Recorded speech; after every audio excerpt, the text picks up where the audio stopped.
وبركاته.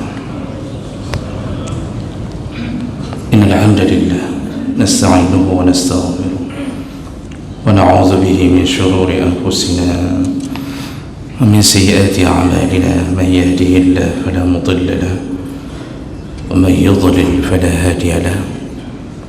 أشهد أن لا إله إلا الله وحده لا شريك له وأشهد أن محمدا عبده ورسوله الكريم. اللهم صل وسلم على نبينا المصطفى محمد وعلى آله وأصحابه أجمعين. أما بعد، رب اشرح لي صدري ويسر لي أمري واحلل عقدة من لساني يفقهوا قولي. Segala puji bagi Allah, kemudian salawat dan salam pada Rasulullah, pada keluarga dan seluruh sahabat-sahabatnya. Jemaah subuh, bapak-bapak dan ibu-ibu yang Allah muliakan insyaAllah. Di pertemuan yang lalu kita sudah membahas bahawa salah satu dosa besar yaitu berbohong, terutama pada perkara-perkara yang menyebabkan kemudaratan bagi orang ramai, dan ini lebih berat dosanya. Dan itu termasuklah berbohong dengan menyebarkan hadis-hadis palsu, berbohong di atas nama Nabi sallallahu alaihi wasallam, juga berbohongnya seorang pemimpin kepada rakyatnya. Dan ini perkara-perkara yang merusak kemaslahatan dan sekaligus merusak agama. Baik, kita sambung dosa besar berikutnya,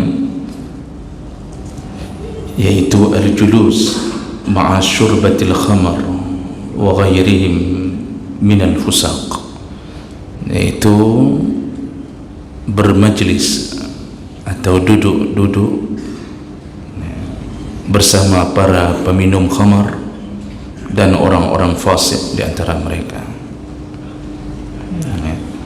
Jemaah Allah, kalau pelaku atau peminum khamar itu jelas dosanya, dan banyak ayat, banyak hadis yang mengharamkan dan melaknat orang-orang yang meminum khamar. Hari ini kita dapatkan di sekitaran kita bahawa ada orang yang mungkin berpindah dari khamar, berpindah dari botol minuman kepada pil atau serbuk, atau kemudian dinamakan dengan sabu-sabu, dan semua itu adalah sama-sama dimaksud dengan peminum khamar. Karena Rasulullah mengatakan kullu ma askara kathiruhu faqaliluhu haram.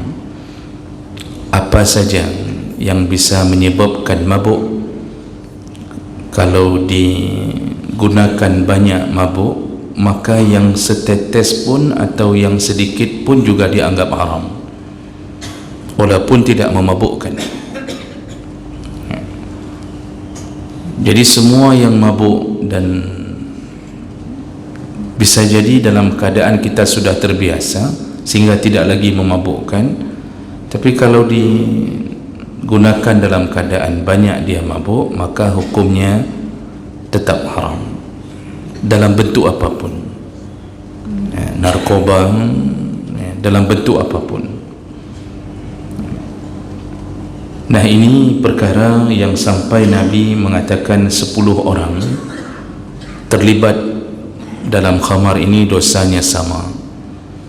Nah, jadi bukan hanya peminum saja, mulai dari yang menanam anggur untuk membuat minuman khamar, itu seperti wine, yang menanamnya, memetiknya, lalu menghantarkannya ke pabrik, lalu orang-orang yang bekerja di pabrik tersebut yang mengolahnya, lalu orang yang menjadi bartender,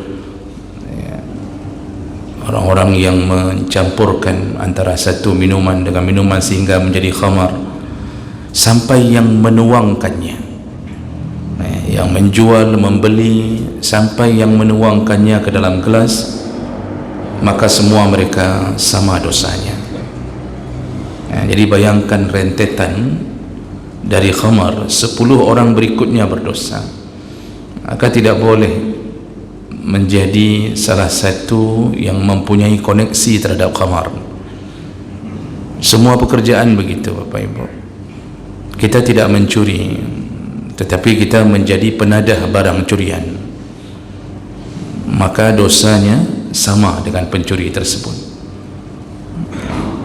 Kita tidak makan riba, tapi kita yang menyediakan jalan, memperkenalkan kepada si fulan, kepada rentenir, sehingga terjadilah di riba, maka dosanya sama. Jadi berhati-hati dengan hal-hal yang kita anggap seperti tidak berdosa, padahal kita pun terikut di dalamnya. Nah, kalau seandainya kita tahu bahawa khamar itu terlaknat, bahkan menjadi kepalanya maksiat, menjadi sumber maksiat, karena orang kalau sudah minum khamar, sudah mabuk, itu maksiat lain jalan, berzina, kemudian mulai membunuh, menzalimi orang, mencuri, keluar kata-kata buruk dari mulutnya. Nah, ini semua disebabkan sumbernya khamar. Kalau itu menjadi dosa bagi pelakunya, namun tentu orang bertanya-tanya, bagaimana seandainya kita berteman dengan mereka? Jadi kita berteman dengan para peminum khamar, kita sering duduk satu meja dengan mereka. Nah, inilah yang kemudian dibahas, dan ternyata melalui judul yang kita bacakan tadi, duduk-duduk atau al-julus, atau melakukan majlis. Karena majlis itu ada majlis mungkar, ada majlis yang disukai. Majlis mungkar yang duduk bersama ahlul mungkar atau ahlul maksiat. Nah, duduk bersama para peminum khamar atau sama dengan orang ahli maksiat yang lain, ternyata juga dihukumi dengan dosa. Dan duduk ini yaitu bersahabat, dalam arti kata kita tidak mencegah perbuatan sahabat kita yang meminum khamar itu, dan itu menunjukkan bahawa kita ridha bahawa dia telah melanggar salah satu daripada larangan Allah. Dan ini Allah sebutkan dalam surat Al-An'am ayat 68, kata Allah, wa iza ra'aita alladhina yakhuduna fi ayatina, kalau engkau mendapatkan orang-orang yang mengingkari atau orang-orang yang mengolok-olok ayat-ayat kami, jadi diolok-olok ayat-ayat kami maksudnya perintah, larangan, mereka memperoloknya. Ketika Allah mengatakan tentang haramnya khamar, mereka sengaja meminum khamar. Ketika Allah memerintahkan salat, mereka sengaja tidak salat. Jadi yang diperintahkan dilawan, yang dilarang pun mereka sengaja mengolok-olok ayat-ayat Allah. Nah, kalau kita temukan ayat yang begini, kalau kita temukan sekelompok orang yang begini, kata Allah, fa'arid anhum, maka tinggalkanlah mereka. Fa'arid anhum, tinggalkanlah mereka, hatta yakhudu fi hadisin ghairi, sehingga mereka berpindah membicarakan perkara yang lain. Maksudnya sampai mereka merasa bahwa kita tidak setuju dengannya, sehingga mereka tidak lagi menggunakan alat-alat itu baru boleh bergabung. Dari ayat ini kita tahu bahawa yang dimaksud berteman yang haram dengan mereka adalah berteman ketika kita berada di dalam keadaan setuju dengan perbuatan mereka. Makanya para ulama mengatakan kalau bertemannya bahkan demi mendakwahkan agar mereka taubat, kita memulai dulu dengan pertemanan, maka itu dibolehkan. Jadi berteman dengan tujuan agar kita bisa menyampaikan dakwah, dibolehkan selama kita tidak terjerumus ke dalam perbuatan tersebut. Nah, hari ini apa yang terjadi jemaah melakukan Allah? Kita berteman dengan para peminum khamar, kita berteman dengan para orang-orang yang melakukan aktivitas di dalam sabu-sabu atau sejenisnya atau apapun, lalu kita mulai terjerumus ke dalam, atau paling kurang kita duduk bersama mereka, kita lihat mereka menghisap sabu, kita lihat mereka minum khamar, tidak ada satu pun kalimat dari mulut kita yang mencegah perbuatan tersebut. Maka orang-orang yang duduk inilah yang dimaksud dengan ikut berdosa besar. Di mana letak dosanya? Kita tahu itu haram, lalu kemudian kita tidak mencegahnya. Yang kedua, kita tahu itu haram, kita nampakkan ke mereka bahawa kita ridha terhadap perbuatan mereka. Jadi orang itu ketika berteman dengan kita, mereka akan mengatakan, tidak mengapa berteman dengan ustaz itu.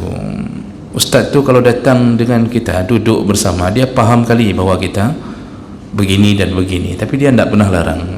Itu teman yang baik. Jadi bahasa itu sesama orang yang peminum khamar, bahasa bahawa mereka suka berteman dengan kita karena tidak ada perlawanan apapun. Kita datang, mereka melanjutkan keharaman itu. Ini menunjukkan bahawa kita bukan hanya berada di bawah titik paling lemah dalam iman, bahkan kita pun tak berkuasa dan bahkan tidak mahu untuk mencegah. Ini haram. Dan untuk membebaskan diri dari keharaman itu adalah tinggalkan, kata Allah. Kalau engkau tak mahu dihitung sebagai dosamu, tinggalkan. Jangan duduk bersama para peminum khamar, jangan bersahabat dengan orang-orang yang kita tak mampu mencegah maksiat mereka. Kadang-kadang kita terjebak di dalam satu komunitas kebiasaan melakukan yang haram. Kita diangkat menjadi salah satu pegawai atau pejabat di salah satu instansi, dan ternyata di dalamnya berkumpul para koruptor yang niat awal kita ingin mencegah, memperbaiki keadaan, kita ingin menegakkan kebenaran. Ternyata di dalamnya kita bertemu dengan ratusan orang yang sudah bekerja sama untuk melanjutkan kemaksiatan.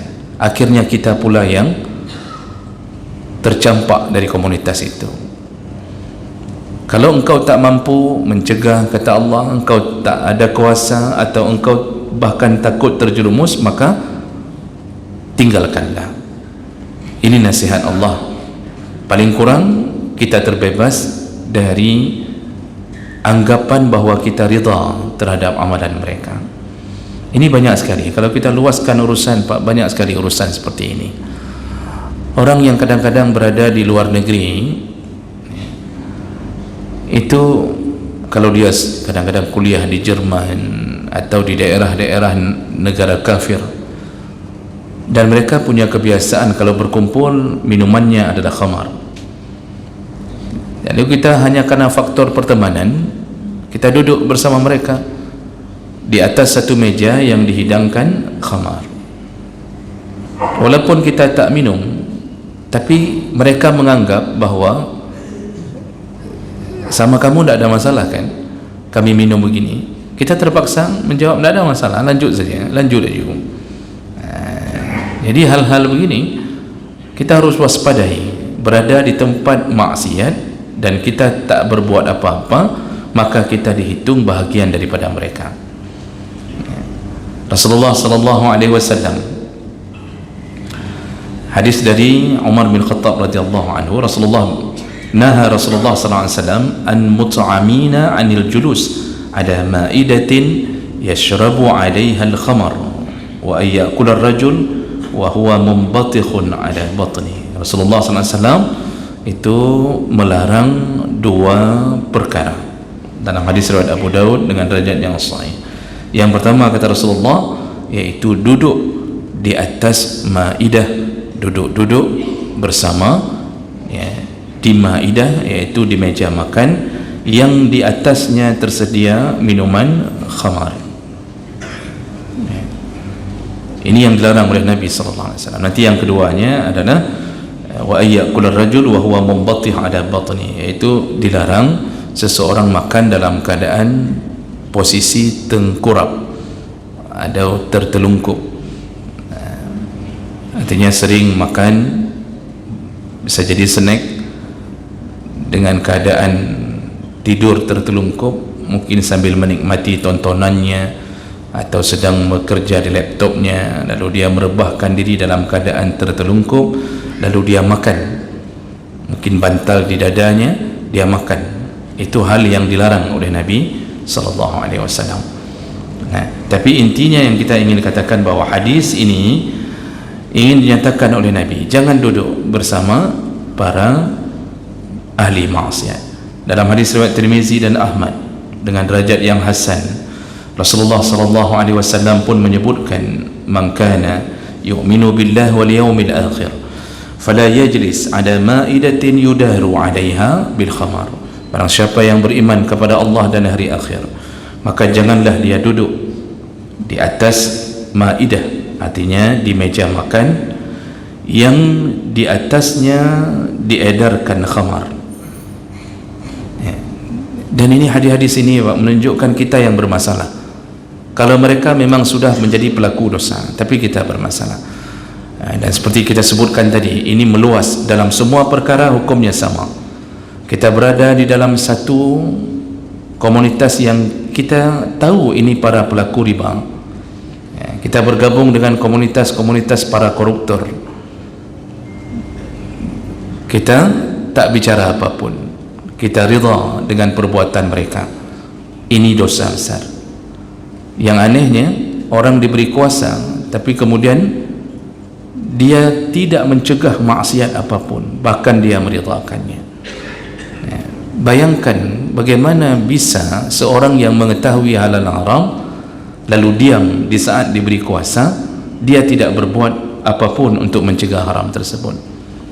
Sudah diangkat jadi wakil presiden pun masih diam terhadap maksiat, padahal tinggal tanda tangan, selesai urusan.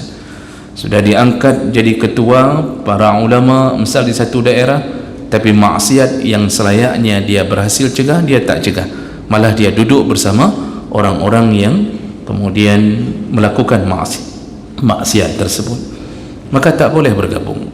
Oleh kerana itulah para ulama fiqih mengharamkan datang, atau bahasa lebih halusnya, boleh tidak datang ke walimah yang di dalamnya ada maksiat. Karena dasarnya menghadiri walimah perkawinan, walimatul urs, itu wajib, dasarnya wajib selama tidak ada uzur. Wajib datang, dan berdosa kalau diundang tak datang kalau tak ada uzur, tidak beradu dengan tempat lain, tidak jauh segala macam, sehat badan, wajib datang. Tapi sepakat semua ulama, begitu di dalam walimah itu ada khamar, kemudian ada joget, ada nyanyi, ada tarian para perempuan, ada perkara-perkara yang bermaksiat, ada ikhtilat, maka apa kesepakatan mereka? Jangan datang. Jadi berubah menjadi haram, dari wajib datang berubah jadi haram datang. Maka tak perlu datang. Begitu kita turun dari luar walimah tersebut, kita dengarkan Masya Allah keyboard dengan nyanyian yang luar biasa, kemudian ternyata ada penarinya, haram. Haram. Semua di tempat maksiat dilarang bergabung di dalamnya. Kalau kita buka kitab Mawsu'ah Fiqhiyah Al-Kuwaitiyah, itu sampai ada perkara yang orang tidak menduga selama ini, banyak sekali walimah yang haram karena bergabung dengan maksiat. Salah satunya adalah dipajangnya para perempuan untuk menjadi penyambut tamu, dan mereka disolek. Jadi kalau bahasa kita pagar air apa pagar ayu itu Pak, lupa saya. Oh, kalau pagar air di Banda Aceh Pak, ini pagar ayu lah namanya. Itu perempuan-perempuan disolek, yang muda-muda Pak, yang muda yang menarik, yang sudah tua yang peyot-peyot disuruh di dapur, disuruh bagi-bagi rendang, Yang muda-muda letakkan di depan. Setiap kali datang kita tersenyum dan kita lihat pipinya merona merah, lipstik penuh. Ini walimah haram didatangi sebenarnya. Maka semua tempat maksiat tidak boleh gabung. Ini perkara yang kadang kita lupa. Kita saleh, kita alim, tapi kita berteman dengan orang yang kita tidak ada rencana mencegahnya. Kalau ada rencana tak mengapa, dibolehkan untuk mendakwahkan mereka, dibolehkan mendatanginya. Jadi jangan asal-asalan berteman, asal nama satu pertemanan siapapun kita dukung, padahal kita tahu itu ahli maksiat. Dan ini bergerak lebih luas, Pak. Tak boleh berada di satu partai yang partai itu pendukung maksiat sebenarnya. Ada depanya ini partai akan menghancurkan agama. Kita tahu partai ini sudah terbukti benci dengan Islam, terbukti ingin membuat sekularisme, ingin membuat liberalisme, ingin mengembangkan paham pluralisme, menganggap semua agama benar. Kita bergabung dengan mereka hanya demi agar kita menjadi salah satu caleg yang dipilih, karena tak ada partai lain. Kita masuk ke situ, bergabung, mulai bercengkrama, kita setuju dengan apa yang program mereka, padahal programnya program maksiat. Maka kita pun terikut dosa dengan mereka. Ini perkara yang hari ini orang tak peduli, meremehkan, padahal Allah memantaunya. Dia berada di dalam saf yang mana, karena nanti di akhirat hanya ada dua saf, ashabul yamin wa ashabul shimal. Dan ashabul shimal pelaku maksiat dan yang mendukung maksiat mereka. Maka oleh karena itu berhati-hatilah dalam bergabung dengan komunitas manapun. Karena Rasulullah sallallahu alaihi wasallam menyebutkan al-mar'u ala dini khalilih. Seseorang itu tergantung sekali dengan agama temannya. Falyandur ahadukum ila man yukhalil. Maka seleksilah, lihatlah dengan siapa engkau berteman. Karena salah berteman, kita nanti akan menjadi adu, menjadi musuh dengan teman kita di dunia yang sama-sama melakukan maksiat. Karena nanti di akhirat ini sesama orang-orang yang satu komunitas ini itu akan saling menyalahkan. Mereka mengatakan di akhirat, gara-gara engkau aku dimasukkan ke neraka. Ini pun mengatakan, cika menyokah nak pakat lu. Yang satu orang Indonesia, yang satu orang Aceh. Ini cuma gara-gara kamu. Kalau tidak mungkin saya bergabung. Kan kamu yang janjikan janji-janji manis. Kan kamu yang mengajak saya untuk selalu tiap malam kita duduk di kedai kopi minum bersama. Mulai itu dulu akrabnya minta ampun, untuk berbuat dosa pun sama-sama akrab. Di akhirat mereka menjadi musuh. Tapi kita yang bergabung di dalam masjid, bergabung dalam pengajian, saling ajak mengajak untuk umrah, untuk haji, untuk membuat kebaikan-kebaikan, bersedekah bersama, bergabung-gabung, apa yang terjadi? Di akhirat kita saling tolong menolong. Kita akan bertanya, mana fulan? Kenapa saya tak nampak? Lalu kita lapor ke Allah. Ternyata Allah mengatakan dia dalam neraka dengan mungkin satu maksiat yang dia harus bertanggungjawabkan. Lalu kita bermohon, ya Allah, kami dulu salat bersama, kami umrah bersama, kami haji bersama, izinkan kami untuk menolongnya, berikan izin kami memberi syafaat untuknya. Diizinkan Allah. Dalam hadis riwayat Bukhari Muslim, diizinkan Allah. Lalu kita datang ke neraka, didinginkan kaki kita tak tersentuh dengan panasnya neraka. Lalu kita mulai menjemput teman-teman yang dulu bergabung-gabung di dalam kebaikan. Makanya kalau berteman itu dengan sesama orang baik. Cuma ada yang aneh juga, ada yang kelewat merasa paling baik sehingga tak mau berteman dengan orang baik, hanya berteman dengan sesama yang merasa paling baik saja. Mulai muncullah kalimat-kalimat nyan kan urang gedanyo, bukan orang kita, itu orang kunut, itu kita kan orang tak kunut. Ini juga salah ini, karena agama tak mengajarkan begitu, Pak. Khilafiyah jangan dijadikan alasan untuk bermusuhan, Pak. Jadi jangan merasa, saya selalu mengatakan, jangan merasa paling baik, jangan merasa paling sunnah, jangan merasa orang lain di masjid itu semua neraka, di masjid kita lah yang paling surga. Ini orang tidak beres juga cara berfikir, Pak. Jadi hal begini malah menyombongkan diri, seakan-akan keluar kalimat ana khairun minhu, aku lebih baik dari dia, aku lebih baik dari dia. Dan ingat bahawa kalimat itu dikeluarkan oleh iblis. yang merasa diri lebih baik daripada Nabi Adam. Dan apa yang terjadi? Iblis wajib masuk neraka, dan orang yang dituduh lebih rendah darinya ternyata isi surga. Nah, oleh karena itu jaga teman, jangan dukung orang-orang yang mendukung maksiat atau yang melakukan maksiat. Mudah-mudahan bermanfaat. Subhanakallahumma bihamdik, asyhadu an la ilaha illa anta, astaghfiruka wa atubu ilaik. Wassalamualaikum warahmatullahi wabarakatuh.